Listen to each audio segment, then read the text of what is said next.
Hello दोस्तों, डर की रात यूट्यूब चैनल पर आपका स्वागत है। आज फिर मैं आपके लिए फॉरेस्ट रेंजर की कुछ डरावनी, सच्ची और रहस्यमयी कहानियाँ लेकर आया हूँ। तो अपने हेडफोन्स लगाइए और खो जाइए इन कहानियों में। मैं अपनी ज़िंदगी का ज़्यादातर हिस्सा ईस्ट टेनेसी में ही रहा हूँ।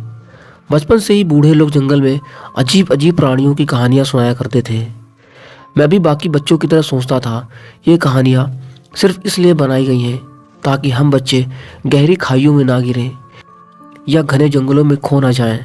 फिर भी जब हवा से पेड़ों की डालियां मेरे कमरे की खिड़की से टकराती थीं, जो सीधे जंगल की तरफ खुलती थी, मैं कंबल सर के ऊपर तक खींच लेता था। बड़ा हुआ तो मुझे इन रहस्यमयी प्राणियों की कहानियों ने खींचना शुरू कर दिया। यहाँ के लोग सिर्फ बिग फुट की बात करते हैं जैसे वो कोई लोकल सेलिब्रिटी हो। बाकी क्रिप्टिड्स को या तो नज़रअंदाज कर देते हैं या छोटा बता देते हैं। मुझे नहीं पता क्यों, जबकि लाखों एकड़ घना अनछुआ जंगल पड़ा है, वहाँ कुछ भी छिपकर आराम से रह सकता है। मैं तो चुपके चुपके डॉगमैन का फ़ैन हूँ। हाई स्कूल ख़त्म होते ही मेरा एक सपना था, पार्क रेंजर बनना। कहाँ मिलेगा ऐसा काम जहाँ आप हर दिन खतरनाक से खतरनाक नेचर के बीच में रहें। मेरे पास दर्जनों कहानियाँ हैं, लेकिन जो सबसे ज़्यादा याद दिलाती है वो 2-3 साल पुरानी है। अक्टूबर की शुरुआत थी। मैं क्लिकमैन्स डो डोम तक ट्रैकिंग कर रहा था। शरद ऋतु में वहाँ का नज़ारा देखने लायक था, जैसे प्रकृति ने रंगों की आतिशबाजी छोड़ी हो। उस दिन मैं पेट्रोलिंग पर था जब कॉल आई। कॉल फंटाना झील के पास के केबिन से थी। जब मैं वहाँ पर पहुँचा तो मुझे एक औरत मिली। उसका पति, बेटा और उसके पति का भाई मछली पकड़ने गए थे, लेकिन अभी तक वापस नहीं आए। मैंने गाड़ी और नाव का नंबर, नाम, हुलिया सब कुछ नोट किया और वुल्फ क्रीक की तरफ चला गया। फ्लैट ब्रांच तक गाड़ी पहुंचाई। वहां 3 ट्रक खड़े थे, 2 के साथ खाली बोट ट्रेलर। एक ट्रक वही था जो औरत ने बताया था। मैं नदी किनारे गया, लेकिन वहां पर मुझे कोई नहीं मिला। पास के घर में पूछा तो एक आदमी बोला कि कल मैंने भी मछली पकड़ी थी, आपकी बताई बोट देखी। 2 आदमी और एक लड़का यहाँ पर आए हुए थे जो कि पश्चिम की तरफ गए थे। मैंने पूछा, बोट से वुल्फ क्रीक तो छोड़ सकते हो? लेकिन मेरा इतना ही पूछना था कि उसका चेहरा अचानक से पत्थर हो गया। वो बोला, मैं नदी तो पार कर दूंगा, लेकिन वुल्फ क्रीक तक नहीं जाऊंगा। खैर, मुझे जो मिला मैंने वो ले लिया। नदी पार करके उस आदमी ने तुरंत बोट मोड़ी और भाग गया। खैर, मैंने बैग उठाया और नदी किनारे किनारे चल पड़ा। 1 मील चलने के बाद एक बोट किनारे पर बंधी मिली। ये वही बोट थी। फिर मैं कैंप साइट तक पहुंचा तो मेरी सांसें ही रुक गई। 2 टेंट अंदर लगे थे, दोनों के अंदर से जैसे किसी ने पंजे और नाखून मारकर फाड़ दिया हो। टेंट पूरी तरीके से फटा हुआ था, सामान इधर उधर बिखरा पड़ा था और एक दूसरे टेंट में सिर्फ खून की छींटें थी। पास में ही एक नोटबुक पड़ी थी। मैंने वो नोटबुक उठाई और पढ़ना शुरू किया। आज 3 अक्टूबर है। हम अपनी ईयर की फिशिंग ट्रिप पर निकले। मम्मी नाराज़ थी, लेकिन हमने कहा कल तक लौट आएंगे। बोट लॉन्च तक लंबी ड्राइव थी। डैडी ने इलाके के क्रिप्टिड कहानियाँ सुनाकर मुझे डराने की कोशिश की, लेकिन मैं जानता था कि वो मजाक कर रहे हैं। अंकल रोजर बोट खोलते वक्त लगभग पानी में ही गिर गए थे। हमने खूब मजे लिए। वुल्फ क्रीक के पास अच्छी मछलियाँ मिली। अंकल ने 3, मैंने 2 पकड़ी। डैडी की हुक पर एक बहुत बड़ी थी, लेकिन वो छूट गई। रात होने लगी तो डैडी बोले, ये पुराना कैंप साइट है, हम लोग वहीं रुकते हैं। लेकिन वहाँ कोई नहीं था, लेकिन वो थोड़ा अजीब था। रात को डैडी ने मुझे डराने की कोशिश की। मैं जागा तो टेंट के बाहर जोर जोर से ज़मीन खोदने और गुरगुराने की आवाज़ आ रही थी। मैं जानता था डैडी और अंकल मजाक कर रहे हैं। मैंने लाइट भी नहीं जलाई, बस करवट बदलकर सोने की कोशिश की। जब सुबह बाहर निकला तो कैंप उजड़ा पड़ा था। अंकल ने मुझसे पूछा कि कल रात तुमने कुछ सुना? मैंने कहा, हाँ, शायद कोई जानवर था। लेकिन जब हमने दूसरा टेंट देखा तो डैडी नहीं थे। हम लोग डैडी को इधर उधर ढूंढने लगे, लेकिन डैडी नहीं मिल रहे थे। दोपहर हो गई, डैडी नहीं आए। मैं डरने लगा। हम लोग जंगल में ढूंढने निकले, घंटों भटकते रहे। सूरज डूबने लगा तो हम वापस लौटे, लेकिन डैडी नहीं आए। आज 4 अक्टूबर है। अंकल ने मुझे जगाया ही नहीं, लेकिन डैडी तब भी नहीं आए। हम लोग तय कर ही रहे थे कि हमको अब क्या करना है। तभी जंगल से सरसराहट हुई। और सारी चिड़िया एकदम से चुप हो गई। हमने देखा वो चीज़ आ रही थी। वो पीछे के पैरों पर सीधा खड़ा था। उसकी हड्डियाँ चटक चटक कर आवाज़ कर रही थी। वो बहुत विशाल था। ये सब देखकर तो मैं जम गया। अंकल ने मुझे खींचकर टेंट के पीछे छिपाया। उसने बहुत तेज़ दहाड़ मारी। उसके पंजों और दांतों पर खून लगा था। हम चुपके से पीछे से नाले में उतरे और पानी में चलने लगे ताकि गंध ना जाए। काफ़ी दूर एक छोटा लकड़ी का पुल था। हम उसके नीचे छिप गए। हम लोग ठंड से कांप रहे थे। अचानक पुल की तख्ती चीखी। कोई धीरे धीरे ऊपर चल रहा था। हर कदम पर तख्ती करा रही थी। फिर रुक गया और सूंघने लगा। मेरे दांत बज रहे थे, लेकिन अंकल ने मुझे चुप कराया। फिर एक और कदम। हमें लगा कि वो जा रहा है, तो हमने राहत की सांस ली। लेकिन तभी उसका भयानक कुत्ते जैसा चेहरा झुका। पुल के नीचे वो झांकने लगा। वो पानी में उतरा और सूंघता हुआ हमारी तरफ आ रहा था। मैं रो पड़ा। मुझे यकीन हो गया कि डैडी को इसी ने मारा है। अंकल ने पत्थर उठाया मुझे बचाने के लिए। शायद वो खुद की बल देने को तैयार थे, लेकिन अचानक उसने सिर ऊपर किया और एक पल में जैसे वो गायब हो गया हो। खैर, हम लोगों ने राहत की सांस ली और वापस हम कैंप पर आए। फिर हम लोगों ने कपड़े बदले। मैंने ये नोट लिखा ताकि अगर हम ना बचे और किसी को पता चले कि क्या हुआ है। मैंने पूरी डायरी 2 बार पढ़ी। जिस क्रिएचर का जिक्र था वो डॉगमैन ही था, और वो लोग अभी जिंदा थे। ये अपने आप में एकदम चमत्कार था। मैंने उनके निशान देखे। वो लड़का और उसका अंकल एक नाले में गए थे और वो क्रिएचर भी पीछे पीछे गया था, और पुल के नीचे उनके जूतों के निशान मिले थे। उस क्रिएचर के निशान पुल के ऊपर से गए, फिर नीचे, और फिर अचानक जंगल में गायब, जैसे कुछ डरा के भगा दिया गया हो। ये सब हैरान करने वाला था। ऐसा क्या था जिससे डॉगमैन डर गया था? फिर मैंने उसके पिता के निशान ढूंढे। एक टेंट से निकलकर पेड़ तक गए थे और रुक गए। पेड़ पर 2 फीट ऊपर खून के छींटे लगी हुई थी, और आसपास घूमने पर उस क्रिएचर के विशाल पंजों के निशान और कुछ खून की बूंदें मिली। ये सब देखकर तो मेरा खून जम गया। खैर, मैंने उस ट्रैक को फॉलो किया, और फॉलो करते करते तेज़ बारिश शुरू हो गई थी। उन पंजों के निशान एक पहाड़ी पर गए थे जो कि सीधे अंदर तक गुफा में गए थे। मैं भीगता हुआ ऊपर चढ़ गया और गुफा के द्वार तक पहुंच गया, लेकिन बारिश तो रुक ही नहीं रही थी। मैं अंदर घुसा। अंदर एकदम गुप्त अंधेरा था। मैंने अपनी टॉर्च जलाई और दीवारों पर खून के हाथ के निशान देखे। जमीन पर हड्डियां बिखरी थी। ज़्यादातर हड्डियां इंसानी थी। कोने में एक आदमी का शव लटक रहा था। सिर्फ धड़ था, सिर गायब था, और चेहरा पूरी तरह खाया हुआ था। मैं एक रेंजर हूँ, मैंने ये सब कुछ देखा है, लेकिन उस पल मेरी भी टांगें कांपने लगी थी। फिर अचानक पीछे से एक भयानक गुर्राहट हुई। मैं पलटा। वो वहीं खड़ा था, डॉगमैन, 10 फीट ऊंचा, कुत्ते जैसी नाक, सीधे खड़ा था। उसकी आंखें लाल, दांतों से खून टपक रहा था। मैंने बंदूक निकाली। मेरे हाथ कांप रहे थे। उसने एक कदम बढ़ाया। जैसे उसने कदम बढ़ाया, मैंने गोली चला दी। वो जोरों से चीखा और पीछे हट गया।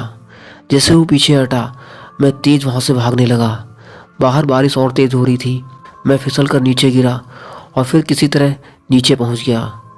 रेडियो पर मैंने कांटेक्ट करने की कोशिश की, लेकिन सिग्नल ही नहीं थे। मैं गाड़ी तक जैसे तैसे पहुँचा, और फिर पीछे से वही दहाड़ आई। मैंने गाड़ी तुरंत स्टार्ट की और वहाँ से भागने लगा। उस दिन के बाद मैंने कभी अकेले पेट्रोलिंग नहीं की। और हाँ, आज तक किसी को नहीं बताया कि उस गुफा में जो मैंने लाश देखी थी, उसकी रेंजर यूनिफॉर्म पर मेरा ही नाम था। मेरा नाम रोजर है। मैं मिनेसोटा से हूँ। मैं एक रिटायर्ड फॉरेस्ट रेंजर हूँ। करीब 3 दशक तक मैंने यूएस फॉरेस्ट सर्विस के law enforcement and investigation division में काम किया है। रिटायरमेंट के बाद मेरे पास ढेर सारा खाली वक्त है। ये थोड़ा अजीब है कि मैं बहुत एक्साइटेड हूँ इसे बताने के लिए, क्योंकि ये वो बात नहीं है जो ज़्यादातर लोग सुनना चाहते हैं। मेरे पूरे जीवन में किसी ने भी आमने सामने मुझसे नहीं पूछा कि तुम्हारे साथ अब तक की सबसे डरावनी घटना क्या हुई है। लोग जानना नहीं चाहते। कम से कम जिन लोगों के साथ मैं रहा वे नहीं चाहते। लेकिन फिर भी ये वो यादें हैं जिन्हें हम किसी ना किसी के साथ बांटना चाहते हैं। मेरी ज़्यादातर सर्विस वोयाजर्स नेशनल पार्क में भी थी, जो कि कनाडा बॉर्डर के पास है। पार्क को कई झीलों ने 2 हिस्सों में बांट रखा है। मछली पकड़ने और हाइकिंग के लिए मशहूर है। इन झीलों में सैकड़ों छोटे छोटे द्वीप बने हैं। लोग वहाँ पर आकर कैंपिंग करते हैं। वहाँ आपको सचमुच पूरी दुनिया से छुटकारा मिल जाता है। खैर, एक दोपहर चीफ रेंजर का फ़ोन आया। इंटरनेशनल फॉल्स पुलिस डिपार्टमेंट ने संपर्क किया था। एक औरत का पति अपने पुराने दोस्त के साथ कैंपिंग पर गया था और वह सुबह वापस नहीं लौटा। मुझे वुल्फ आइलैंड पर उनके रेगुलर कैंपिंग स्पॉट चेक करने के लिए कहा गया। मैं नाव तैयार कर रहा था कि दूसरा फ़ोन फिर से आया। अपडेट बहुत ही ख़राब थी। इस बार व्यक्ति का बेटा फ़ोन पर था। उसने वार्निंग दी थी कि उसके डैड के पास वेपन्स हैं और ट्रिप पर जाने से पहले वो बहुत ही अजीब बिहेव कर रहे थे। मैं लॉ इन्फोर्समेंट साइज का रेंजर था। मेरे पास आम पुलिस ही जितने अधिकार थे।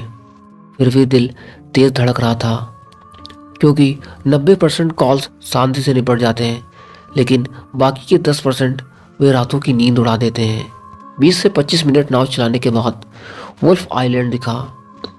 दूरबीन से देखा तो पूर्वी हिस्से से धुएं की हल्की लकीर उठ रही थी। मेरे पास बुल हॉर्न नहीं था। मैंने नाव को किनारे रोककर जोर से 3-4 बार आवाज़ लगाई, लेकिन कोई जवाब नहीं आया।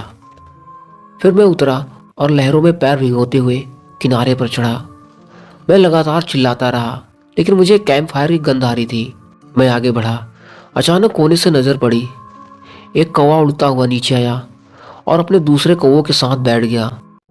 फिर मैंने देखा कि वो किस चीज़ पर बैठ रहे थे। एक कैंपिंग चेयर पर एक आदमी बैठा था, ना पूरी तरह सीधा, ना पूरी तरह लेटा। उसके सिर के पिछले हिस्से में बहुत बड़ा छेद था। एक कौवा अपनी चोंच उस छेद में डाल रहा था। बाकी जमीन पर बिखरे हुए दिमाग के टुकड़ों से लड़ रहे थे। दूसरे कैंपर को ढूंढने में देर नहीं लगी। वो कैंप फायर के पास लेटा था। किसी ने उसके दोनों पैर काट दिए थे। मरने के बाद टुकड़े टुकड़े करके आग पर रख दिया गया था।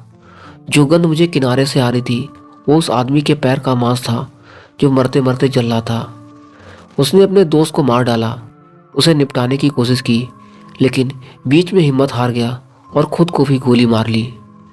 हम कभी नहीं जान पाए कि ऐसा क्यों किया। शायद कोई धोखा या कोई पुरानी दुश्मनी भी नहीं थी, लेकिन बस एक रहस्य था। और कई बार रहस्य ही सबसे डरावनी चीज होते हैं। मेरा नाम जेम्स है और मैं 28 साल का हूँ। मैं टेक्सास में रहता हूँ।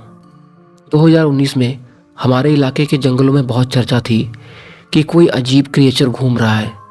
लोग बिगफुट, स्किन वॉकर, वेंडिगो, हर तरह की बातें कर रहे थे। मैं इन सब में ज़्यादा विश्वास नहीं करता था, पर उस साल जो मेरे साथ हुआ उससे मेरा पूरा नज़रिया बदल गया। ये बिगफुट या स्किन वॉकर की कहानी नहीं है, ये उससे कहीं ज़्यादा भयानक थी। मैं और मेरा दोस्त क्रिस अक्सर हिरण का शिकार करने जाया करते थे। 1 नवंबर की रात हम फिर उसी पुराने जंगल में गए थे जो हमारे गांव से करीब 20 मिनट की ड्राइव पर था। वो जगह बहुत घनी थी, कोई रास्ता नहीं, ना ही वहाँ पर कोई फ़ोन का नेटवर्क आता था। हम वहाँ पर शाम को 7 बजे के आसपास पहुँच गए थे। अपना सामान उतारा और अंधेरा होने से पहले एक अच्छी जगह ढूंढ ली। हमने अपना ट्री स्टैंड पेड़ पर लगा दिया और इंतज़ार करने लगे। रात के करीब 9 बज चुके थे। ठंड बहुत थी, सांस से भाप निकल रही थी। अचानक जंगल में वो सन्नाटा आ गया, वो खामोशी जो अच्छी नहीं लगती थी। कोई चिड़िया नहीं, कोई कीड़े की आवाज़ नहीं, सिर्फ हवा की सरसराहट थी।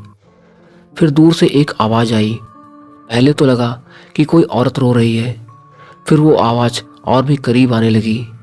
अब ये रोने जैसी आवाज़ नहीं लग रही थी, बल्कि चीखने जैसी आवाज़ थी, पर इंसान की चीख नहीं लग रही थी, जैसे कोई बहुत भूखा हो और दर्द में करा रहा हो। आवाज़ इतनी तेज़ थी कि हमारे कान बजने लगे।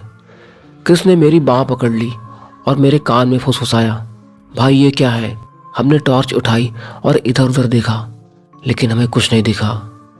फिर वो आवाज़ एकदम से बंद हो गई। हमने सोचा शायद कोई जानवर रहा होगा।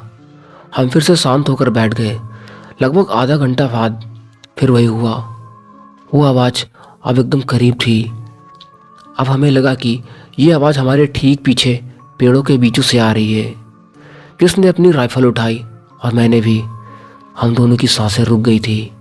तभी हमारे सामने झाड़ियों में कुछ हरकत हुई। कुछ निकला वहाँ से।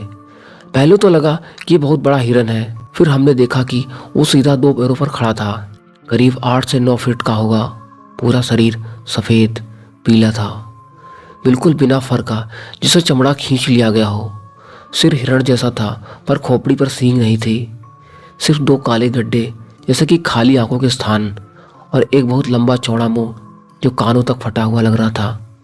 उसने सिर हमारी तरफ घुमाया और फिर उसने मुंह खोला।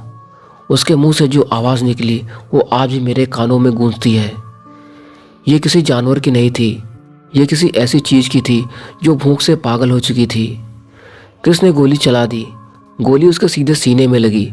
हमने देखा जहाँ गोली लगी वहाँ से काला सा धुआं निकला, लेकिन वो गिरा नहीं।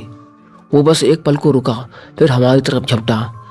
हम ट्री स्टैंड से कूद पड़े और तेज़ी से भागने लगे। उसके कदमों की आवाज़ हमारे पीछे थी, भारी और तेज़, और हर कदम के साथ ज़मीन हिलती लग रही थी। हमने पीछे मुड़कर नहीं देखा। हम बस तेज़ी से भागते जा रहे थे, दौड़ते जा रहे थे। तभी मेरे जूते का फीता खुल गया और मैं तेज़ी से गिरा, लेकिन कृष्ण ने मुझे खींच लिया। हम किसी तरह अपने पिकअप ट्रक तक पहुँचे और जल्दी से दरवाजे बंद कर दिए। हमने पिकअप ट्रक को तुरंत स्टार्ट किया और वहाँ से भाग निकले।